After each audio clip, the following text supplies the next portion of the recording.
যাতায়াত কবি হেলাল হাফিজ। কেউ জানে না আমার কেন এমন হলো, কেন আমার দিন কাটে না, রাত কাটে না, রাত কাটে তো ভোর দেখি না, কেন আমার হাতের মাঝে হাত থাকে না, কেউ জানে না। নষ্ট রাখির কষ্ট নিয়ে এতটা পথ একলা এলাম, পেছন থেকে কেউ বলেনি করুণ পথিক দুপুর রোদে গাছের নিচে একটু বসে জিরিয়ে নিও, কেউ বলেনি ভালো থেকো সুখেই থেকো, যুগল চোখে জলের ভাষায় আসার সময় কেউ বলেনি মাথার কসম আবার এসো।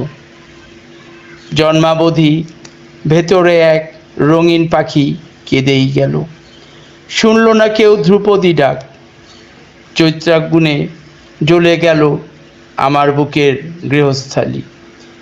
বলল না কেউ তরুণ তাপস এই নে চারু শীতল কলস, লণ্ডভণ্ড হয়ে গেলাম তবু এলাম।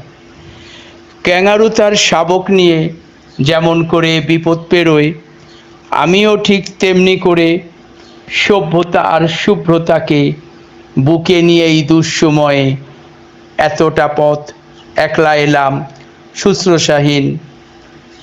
কেউ ডাকেনি তবু এলাম, বলতে এলাম ভালোবাসি।